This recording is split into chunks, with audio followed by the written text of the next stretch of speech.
విశ్వంభర తర్వాత మొదలుపెట్టిన మనశంకర వరప్రసాద్ గారు సంక్రాంతికి వచ్చేస్తోంది.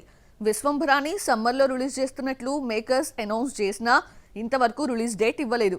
2 ఏళ్ల నుంచి ఊరిస్తున్న ఈ మెగా ప్రాజెక్ట్ వేసవి సెలవుల్లో కూడా రాదా? Have a look. బింబిసార తర్వాత వశిష్ఠ చిరంజీవిని డైరెక్ట్ చేసే ఛాన్స్ కొట్టేశాడని చెప్పడమే తప్ప బొమ్మ బయటకు రావడం లేదు. 2025 సంక్రాంతికి రావాల్సిన ఈ సినిమా గేమ్ చేంజర్ కోసం తప్పుకుందని చెప్పుకొచ్చారు నిర్మాతలు. అయితే ఆ తర్వాత కూడా షూటింగ్ చేసి సినిమాను పూర్తి చేశారు. గేమ్ చేంజర్ కోసం విశ్వంభర రిలీజ్ వాయిదా పట్టడం వాస్తవం కాదు. విశ్వంభర టీజర్ యానిమేషన్ మూవీలా ఉంటుందంటూ ట్రోలింగ్ గురైందే. దీంతో గ్రాఫిక్స్ పై ఫోకస్ పెట్టిన నిర్మాత 1.5 ఏళ్ల టైం తీసుకున్నాడు. సెకండ్ హాఫ్ మొత్తం విఎఫ్ఎక్స్ సీన్సే ఉండడం రిలీజ్ బాగా ఆలస్యమైందే. సినిమా మొదలు పెట్టడానికి ముందు బడ్జెట్ 200 కోట్లు అవుతుందని అంచనా వేశారు. అయితే విఎఫ్ఎక్స్ వర్క్ కోసమే 100 కోట్లు ఖర్చు పెట్టాల్సి రావడంతో బడ్జెట్ భారీగా పెరిగిపోయిందే. హాలీవుడ్ టెక్నీషియన్స్ తో విఎఫ్ఎక్స్ వర్క్ చేయిస్తారు.